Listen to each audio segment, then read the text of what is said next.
cat's here. Oh, hang on. Cheers.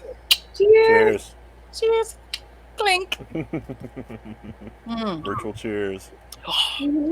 It's always virtual cheers. That's your tagline. Yeah. Here at 5:31, we are a whole minute late. I know. We all got to our desks in front of our computers and everything by like 5:29, which is maybe the latest that we have collectively all been. Yeah. Like I've been, I think, later myself personally, but we all just barely got here. It was last minute today. It was pretty. I had to make the agenda, man. Couldn't go live without the agenda. You made the agenda real fast, though. Well, I have a template. I know. Still, Yeah. it's quick. You're like, I need an agenda, and 2 seconds later, there's a thing in the. Well, it was really a minute later, which is why we are a minute late. Yeah. Welcome to Deep Fried Neurons, where, because it's still March somewhere. I think, maybe. How about that spring weather? Yeah. Can't you just wait to go out to the picnic with everyone soon? Yeah, but we're in Los Angeles, man. It's kind of always that. Yeah, well, except, I don't know. Out here in Pasadena, it is, we're closer to the sun or something. Yeah, I think so. We are actually literally closer to the sun. Yeah. We're like 1,000 feet above sea level. Oh, hey, so there you go. Yeah, I can tell you precisely. Oh, that is critically important. Yeah, I'm closer to the sea, so it's a little cooler. Yeah. Oh, I don't have my my bottle cap crown here. Oh well. Uh-oh. It's in my bedroom. Wear it to bed. We are 959.65 feet above sea level, 292.5 meters.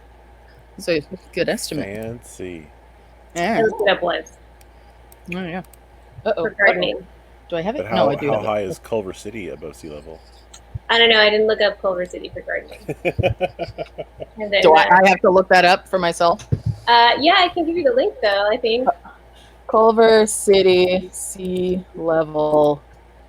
Let's see if you tell. Oh, 95 feet. Yeah. So we're 95 feet above sea level. 900 feet higher, closer to the sun. Some amount. You are higher. You are higher than you are closer right to the sun than me. Closer to the sun. Which is why I'll go ahead and lean into what? Although would I not be closer though, because I'm further west. So you're farther. So at this moment. At this precise moment. Yeah, but which one of us is further at a higher latitude? Because if we're at a higher latitude, we're in tilt. Yeah, it's true. And which of us is higher right now? Well, I'm drinking rum, so I might have a head start on y'all. Tell us about your drink, Carlin, as long as we're at it. I know. So, elevations weren't on the agenda, so I had to move on.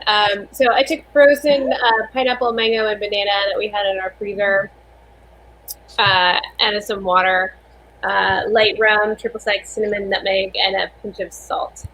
Ooh, that's fancy. It's pretty good. Just fancy stuff. Nice. Not too shabby. Yeah.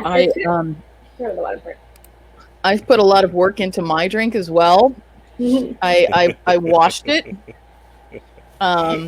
because the world these days, and I opened the top.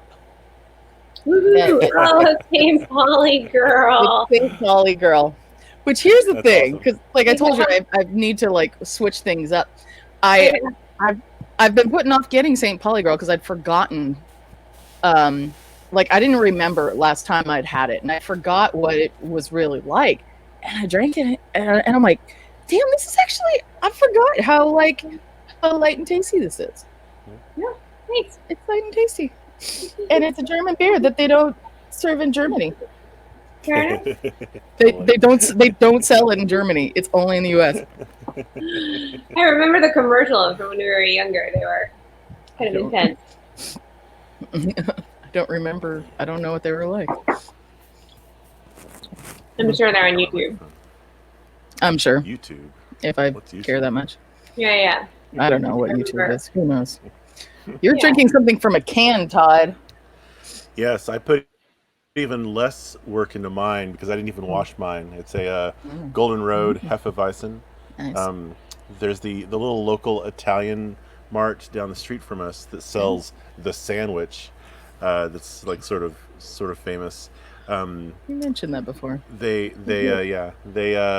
started carrying like something like 15 different flavors of Golden Road beers, and so I got a little 6-pack because they're a local brewery, and a friend of ours works there.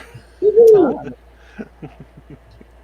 mean, I think they're owned by some big corporate beer company now, but they're still. Yeah, but there are people who actually work locally. Yeah, exactly. That's nice. But it's still a brewery in Los Angeles. It's still brewery. Pretty cool. Yeah.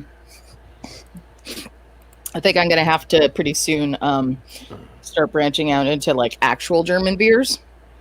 I mean, is this kind of German? I it's hard to tell because it says like you get careful cat, conflicting evidence about like where it was made, where it was brewed. I don't know. But when I was back in the entertainment industry and we were working on Beer Fest, we happened to have a German intern at the time, totally coincidentally. And so we would always send him around the corner to Bevmo to get us good beer, good German beer. It's like, here's a credit card, go buy us booze. And so the fridge at work was always had a lot of good German beer in it. And it's good beer. It's really good stuff. So I wanna hit Bevmo and stock up a little bit so that I can have some German beers for this. And other kinds of beers. I don't know. Whatever. German. Where was that German market that we went to, Todd? Oh, north of us, Montrose. Oh. Yeah, I don't know. It was like this cute little area that had this like. Was it in Glendale? Yeah, north of Glendale, basically. Okay. It's like a little town called Montrose, and yeah, they have got like the total like the meat market where like all the crazy cuts of meat that are all in German, and then the bakery and what else? The little German store. There's a Swedish bakery up there too. Ooh. Oh, cool. Yeah. I'm distraught that I've never been there before. And now I probably never will because, the world is over now, It's not over yet. We got a few more weeks left. We do. Just a couple weeks. So what did we do this week? Well, we continued on with our journals. Oh yeah. That's it. Our Bye, journals. Of which only am I the only one who's got like an actual journal type thing? I've got a log. Okay. Is it digital? Yes, it is a spreadsheet. Okay. So the only person with like a journal is me, which seems kind of in keeping. The thing that you write on. The thing that you write on and turn pages and is made out of dead trees. You're being a real journal snob there, Barb. Journal. I am the etymology is just about the daily practice. Daily practice. Okay. I'm not intending. So you're saying actually, pooping is a journal? Here, so you're saying pooping is a journal? Yeah. No. Yeah. Sorry. Yeah. Here's no, this one. Here's where I should start. Not with my journal, because it sounds a lot like the new name tag that I made this week or last week, or I don't know, but I made myself a new name tag, and it's relevant because it's like hand lettered. Yeah. Oh! That's excellent. But wait, for it, there's more. Because there's a crank. It doesn't do an actual thing yet, but it may eventually. Great. I love this. It's cranky. This is definitely going in the right direction. Thumbs up. Yeah. So I'm like, okay, this is good for when I'm when I'm feeling like that dwarf, because that really should be a dwarf, and I can just put it on and then just warn people. You can't see it if I'm doing. So I'm a little. You want that? You want it? I mean, like not that one specifically, but that like a sign to let people know when I'm just like, don't trifle with me. Like this is not the moment. This is like. Don't make me point to the sign. Okay, so what you're saying is I know what your birthday present is. Excellent. Cranky. Yeah. No, I have nothing against non-journal journals. I know. We're just being. I am just. Am I the only one here doing a real journal? No, I mean, I think like we pointed this out before that when we have the prompts, I'm the one who like kind of follows it most rigidly. And y'all, I don't know, man. Not always. I like go look up the etymology and I follow it like the most literally. It's true. Yeah, you did make postcards that are like postcardly. Actual postcards. Like, I actually looked up the postcard specification. I know. Yeah. I didn't. Like, I just looked at what you said. Who can put up their glasses further in this? Even though mine are so far on, they're in my eyeballs. Yeah. I gotta get a full beer in me before I can take this off. Excellent. I like literally just ran in the door from work. Yeah. Okay. Well, so in my so you want should to I tell about mine? I can. Yeah. I mean, I kind of started talking unless somebody else wants to go.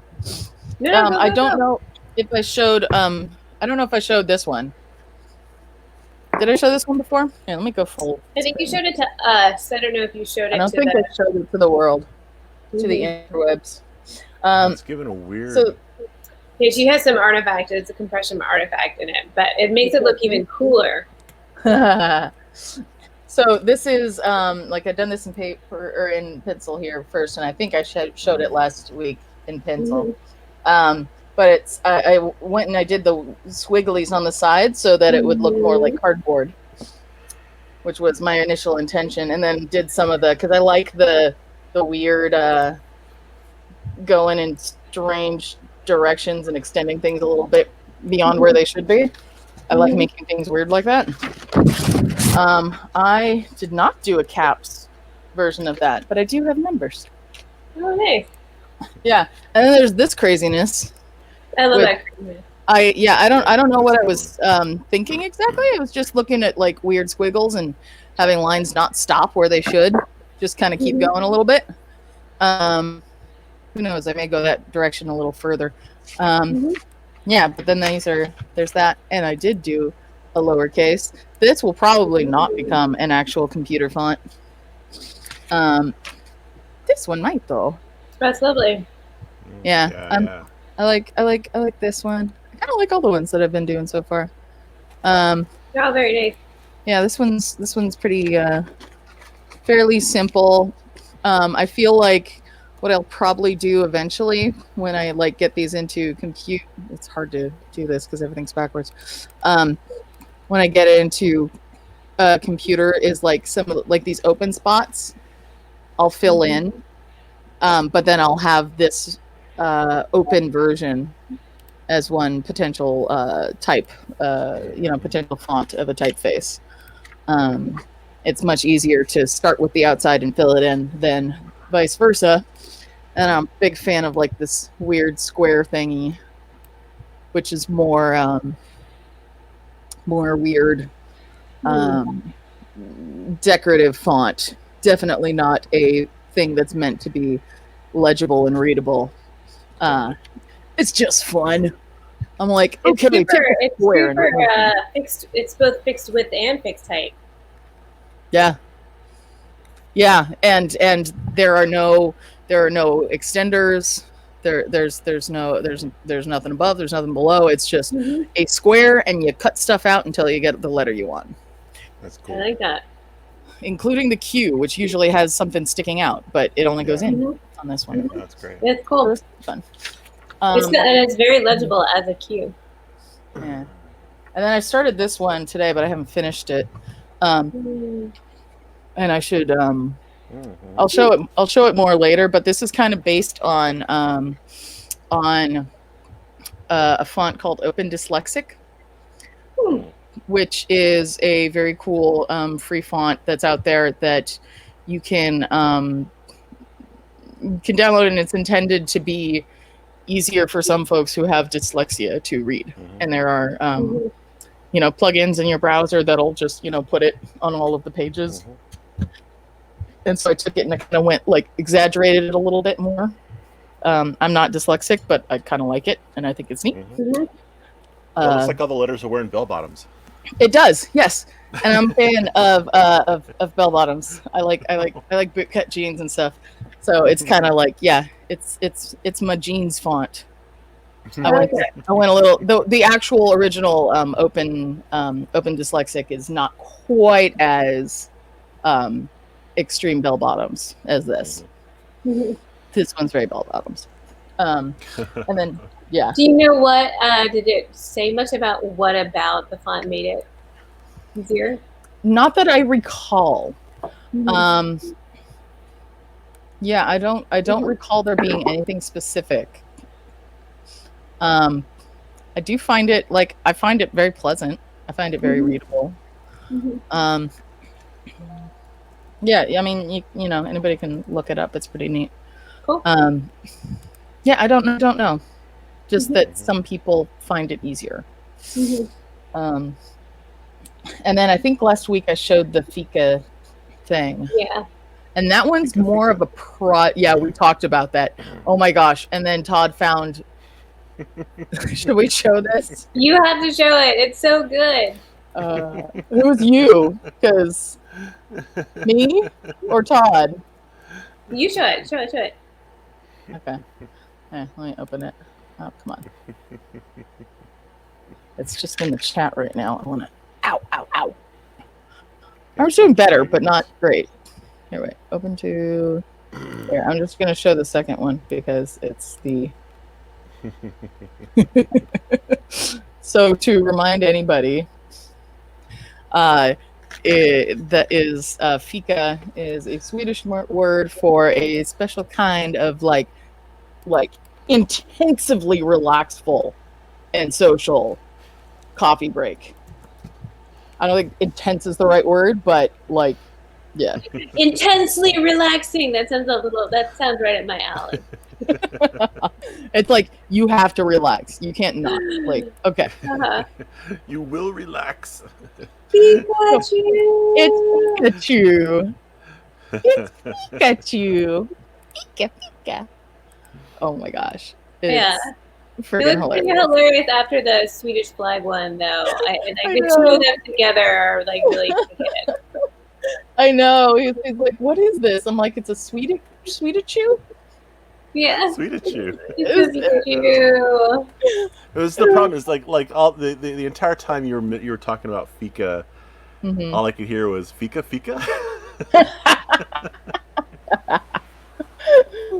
Yep. You know, my mom's favorite cookies are the pepper cookies. The pepper cocker. Pepper cocker is the best. Oh Yes. my gosh, I love pepper cocker. Yeah. I have good recipes for pepper cocker. Excellent. I want one. I want one. Okay. I want to make it. Okay. You want a recipe or you want a cookie? Both? Both. Okay. I will. Yes, exactly. I can't. I don't speak Swedish. I speak a few words, and I will not try to say them now. Is this like Hassenpfeffer? Is that the same pfeffer?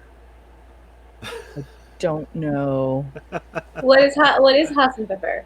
I don't know. It's something from like Bugs Bunny. I think it's like roast rabbit or something. Pepper. Don't know. Anyway. Let's see. What does Google tell me? Honestly, I Sour think I rabbit know. stew. Rabbit stew. Yeah, I don't know. It's used as a joke. It's like Elmer Fudd, like the German Elmer Fudd is after Bugs Bunny to make Hassenpfeffer out of him or something. I don't know. John says yes, it's Bugs. Yeah. Bugs Bunny. Excellent. Yeah. Cool. So what did so you watched a video? Mm-hmm. What did you have a? Thank you for keeping me on track. I got about. There's a link. Yes. About another inch of drink before. Well, I can still do that. What the video that you watched that was the course? Was there any particular takeaway you took from that that you enjoyed? One of the things I liked most about it was the just really, really well done slides. There were fucking good slides on this thing. Yeah. Slides. The slides were excellent. And I took screenshots of all of them. So I did like a really good job. I did a really good job of like describing all of the different like terms, not just the slides, but the professor as well. And I haven't gotten too far into the next part of it, where he starts talking more in design about some specifics, because that's part of the stuff that is a little bit harder to find. Everybody has intros that talk about X height and cap height and counters and small caps and and ligatures and whatnot. But this goes a little bit further into it. And so watching and listening some of that stuff, listening to some of that stuff has helped in some of them I just like don't fly fuck, like that one that's just like crazy lines that go all over the place. But the Fika font, which honestly I think I'm gonna have to call it that, I kind of am like intending to be more like, I think this one is gonna be like one of my like more of a project. Like I will take more time on this one because I'm freaking happy with how this turns out. And I want to also make it into a physical item. Whether that is like big wooden letter blocks with like light bulbs in them, or a cardboard thing with like those like coiled up mylar tubes that do like the cool light reflecty things or whatnot. Like I want to do that. I want to make like an artifact with it, which I think is going to be part of like this 30-day project.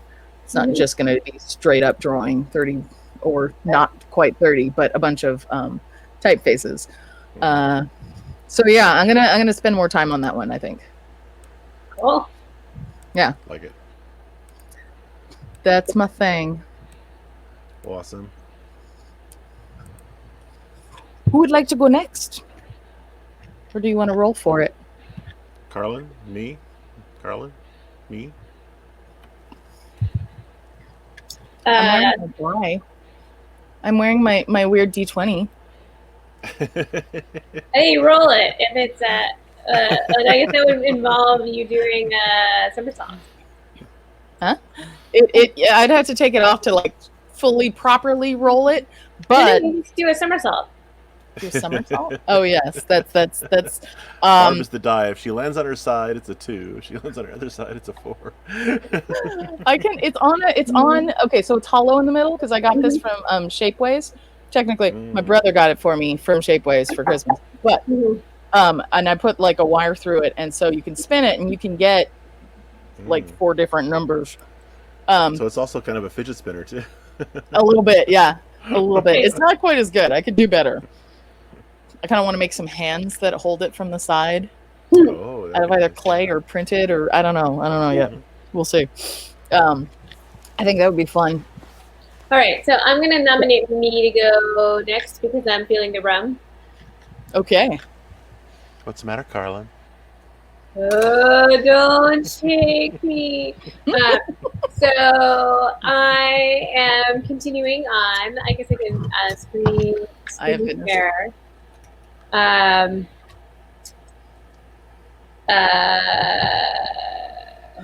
Let's see. As I predicted, 1 beer in, and I can take off the cranky sign. Oh, good. There you go. Woohoo! Woo!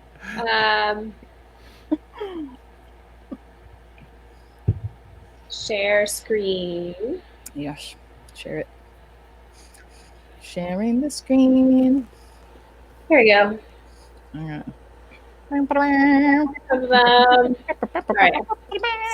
So here's another view of your font, just if you wanted. So I'm continuing on with the 4 o'clock infusions. I'm making a little log. I ended up taking Matt's advice and started actually setting an alarm because I realized like occasionally there was this one day that I was just like blew past the deadline and was like, what? I like that you're writing the times down when you're actually yes, starting. but I started with 24-hour time and then I switched to not 24-hour time. So I should go back to As long as you're not consistent, that's okay. Yes.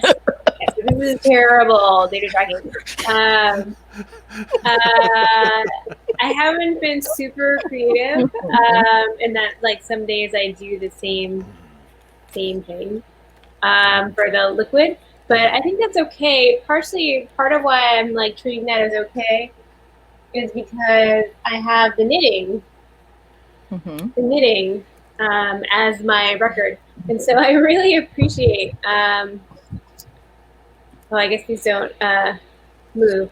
Well, let me go to the.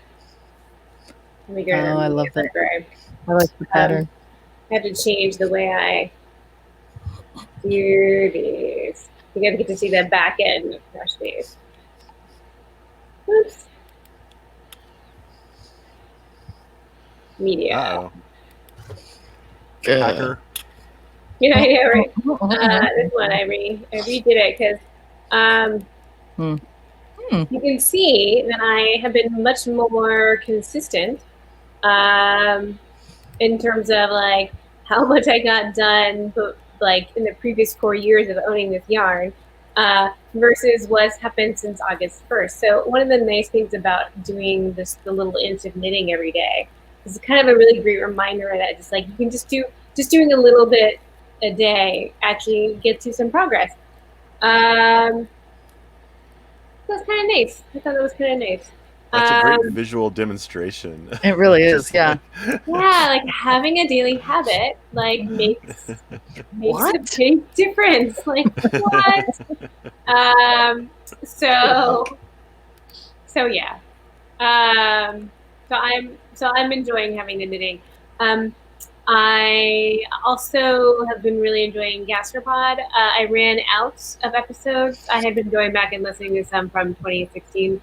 I could go back and re-listen to some because clearly I don't remember them. This one had the Counting Fish episode had a really interesting moment where I thought Crash-Based community would be really interested when they measure fish. They catch the fish, they send it like to the person who's doing the measuring, who like lays it on a metallic ruler, or just a ruler, and then he puts a magnet down where the tail ends, and that's how they log. But they've got they have a sensor that's logging where he puts the magnet down. To just sort of like quickly measure the fish.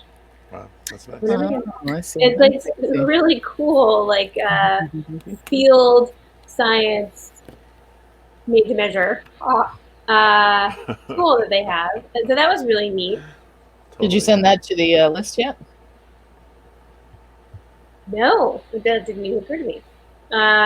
Yeah, I could do that. You should. We're a lot of nerds. We like hearing nerdy things. I know. I should send that to the list. It just sounded really cool.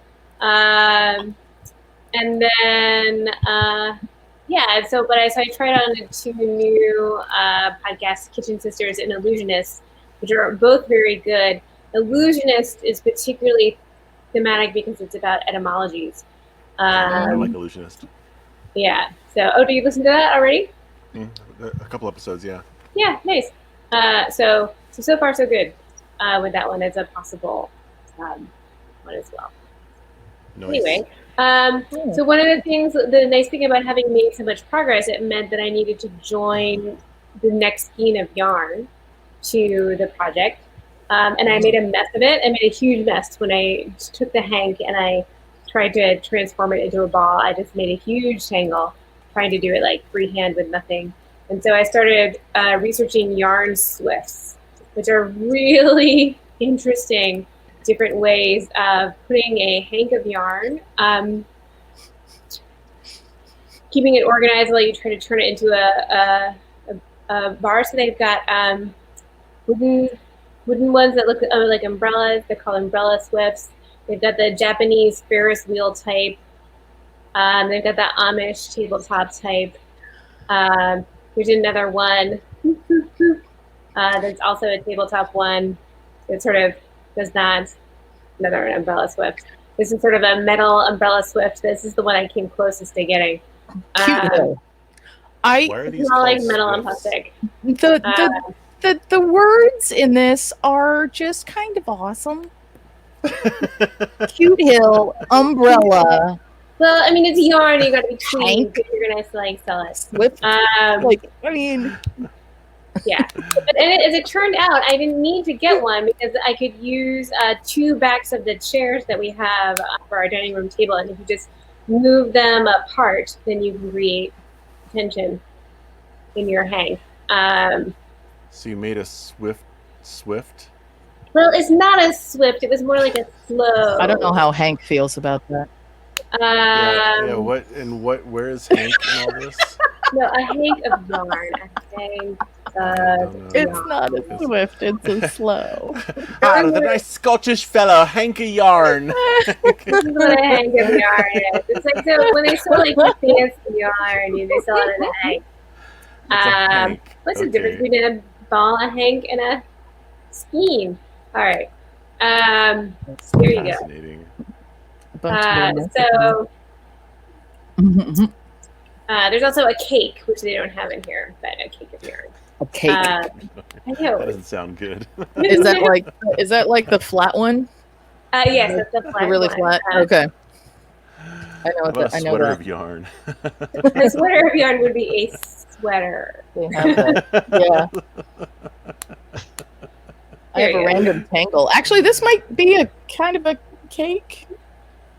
It's just a mess, honestly. No, I know. No, this is I made a huge mess, and it took me like 3 to 4 hours to untangle it. So I was really happy to figure out the chairs because I don't really want to own a yarn swift. I mean, it takes up a lot of room. Yeah. Anyway, what about a collapsible yarn. Pretty.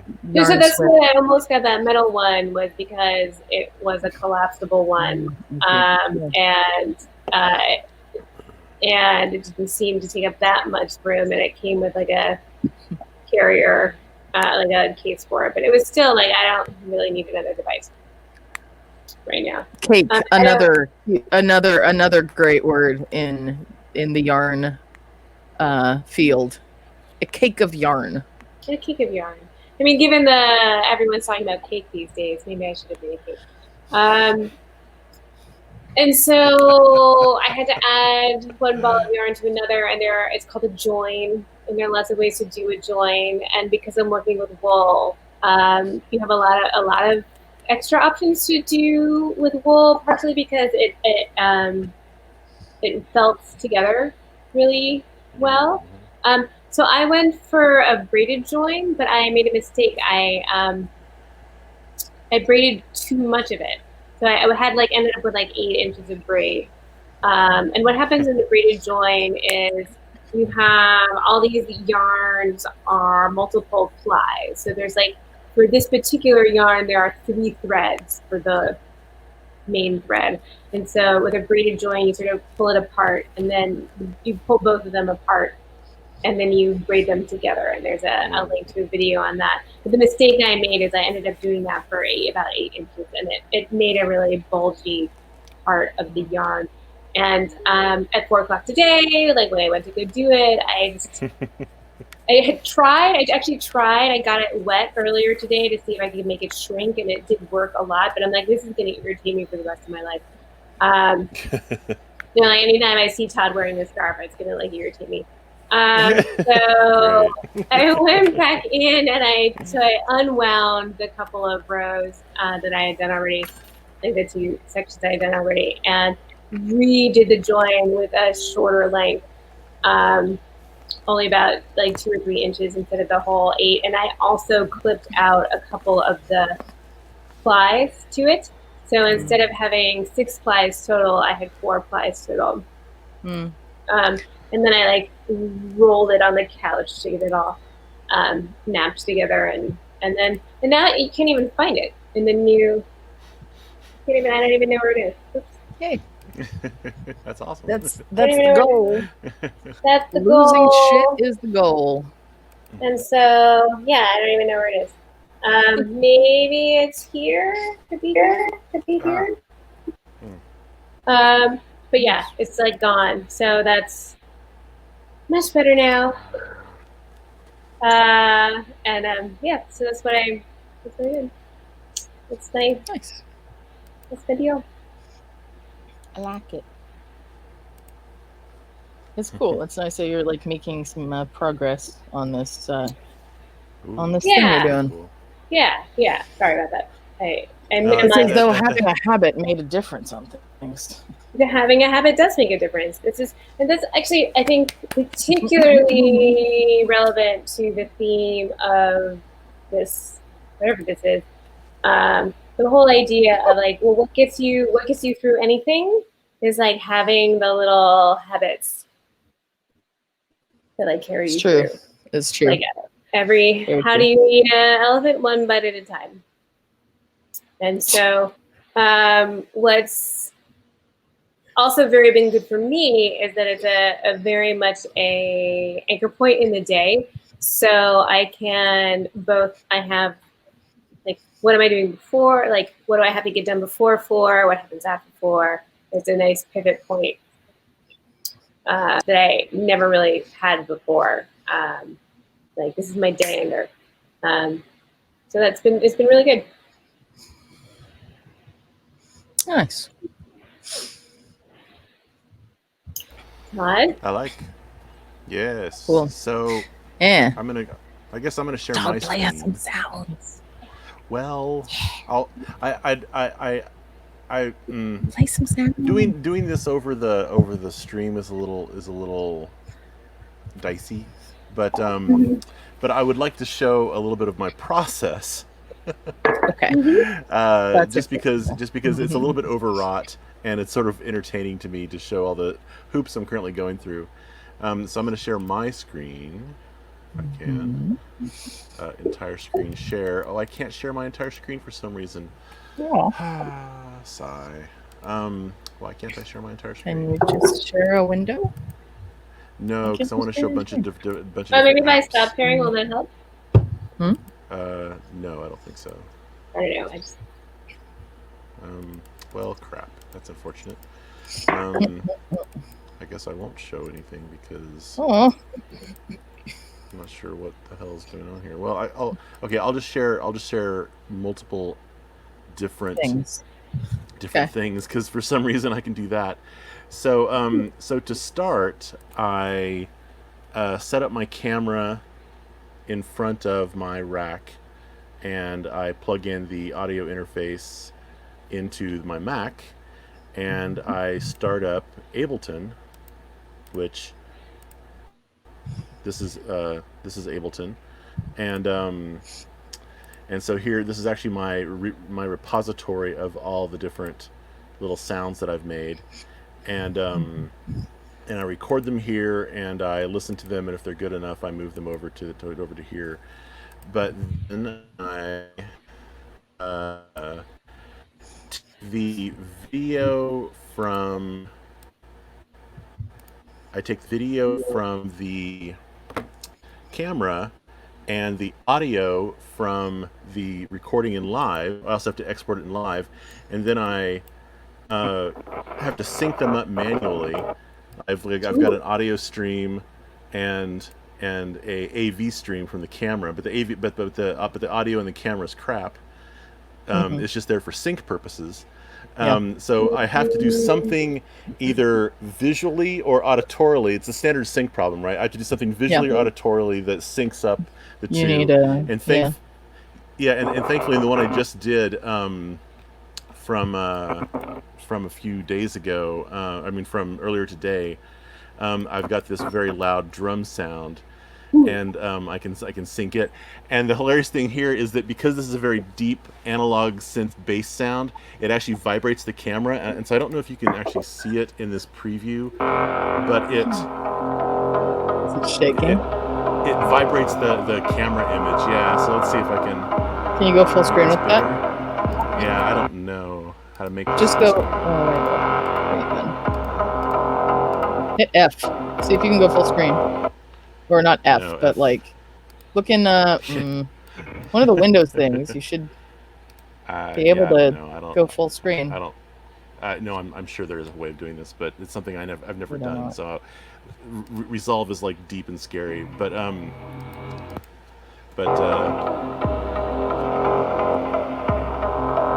it's not coming up.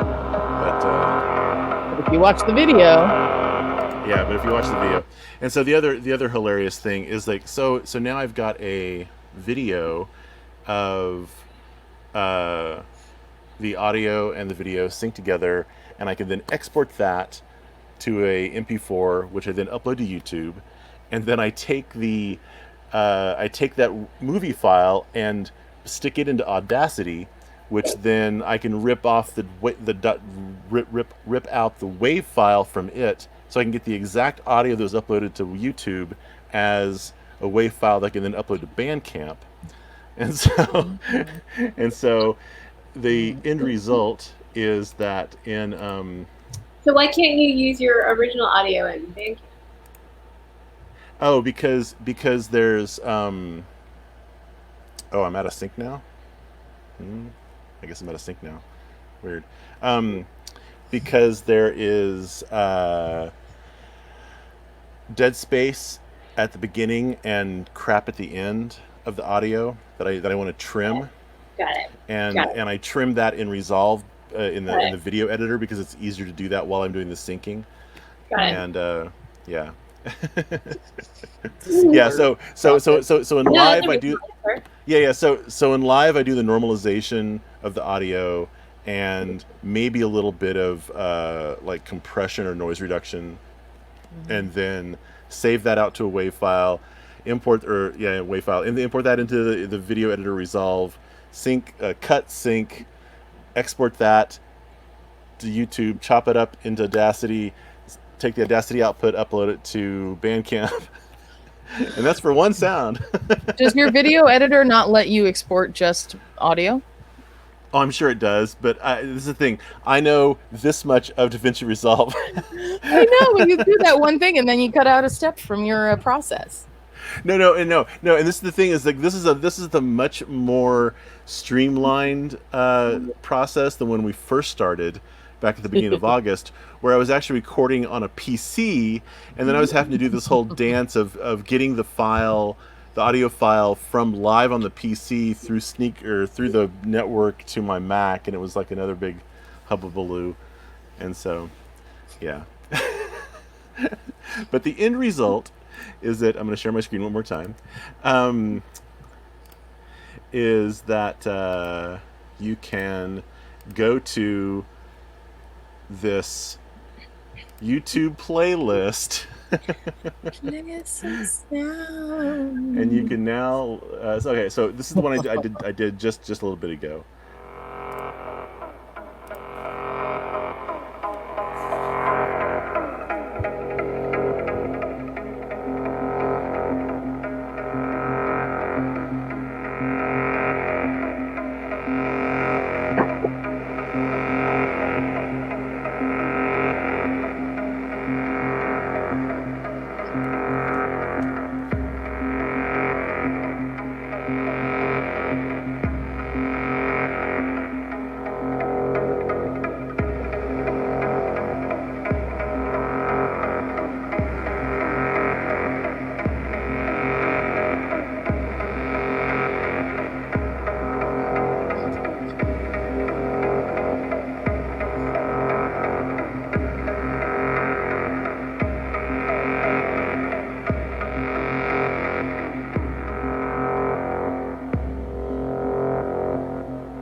So that's that. I suspect. Ooh, sorry. I like it. That was the next one on the list. There was more subtlety. It was cool. Yeah. No, that's the thing. This is like through a Bluetooth speaker, through a lav mic. It's like I don't really have a good setup for broadcasting the audio. So let me work on it because I've got routing ways. I've got things. I have magics on my computers that can do that stuff. Yeah, is this like audio hijack or some rogue? I have audio hijack. I have some other things as well, but yeah, I got ways. Yeah, no, this is so part of this is that I know this is all solvable, but I didn't want to turn this into too much of a project for myself. I wanted to just sort of I wanted to treat it with the I'm only going to spend a little bit of time on it per day sort of concept of it, Yeah. But yeah, it takes a lot longer than I would hope to actually get something done. Because my whole point of this is to have a library of sounds I can refer back to later. Sort of the way like you're having this library of typography, or Carlin's having this library of things she's listened to, and like the visible work that you've done on the scarf and stuff. The scarf. And the infusions and the beverages. Exactly. Lots of good flavors. Yeah.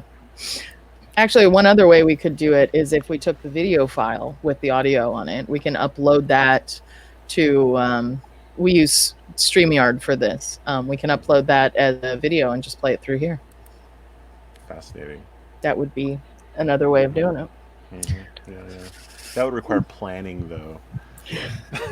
It would require uploading, which I know that you don't do for this, but I do. I upload the videos onto the YouTubes. Plan. I know. It's hard. It's not what we do on a Friday night. That's right. But yeah, the other cool thing about that particular little track I just showed is no sequencers. Like the entire like melody of it was just various LFOs going in and out of phase with each other. And that's kind of been my design methodology, is like, I'm very good at sequencers and MIDI and all this sort of stuff. Can I do stuff that doesn't have any of that? And so that was to me kind of interesting about the last couple of things that I've made for this 30 Sounds project. That's cool. I'm excited. Yeah, I've been spending more time on your YouTube, listening to your stuff, and I keep listening to them and thinking this would be really good for an intro. Oh, thank you. For an intro, and then I'll be like, no, this would be good for it. No, this one. So I'm gonna have to hit you up for files soon, and then I'll totally make us an intro thing that has like video and audio. Ooh. and like We have samples of us all saying cheers. yes, like a bunch of us saying cheers. And then my kitty, hi kitty, Oh, kitty cat. Hi, kitty. it's Solo, it's Solo. Look over Bring the here. Wookiee He's to like, me, nope. Solo. He's like, nope. Solo, look over here. No, too late. There we go. Yeah. There he is. There's his Yeah. face. He has a face. Oh, he had a face for a hot second. That's okay. We had a partial face. We had a partial face. I could pick him up and put him right here. No, he's gone. He's gone. He's off. There's birds outside.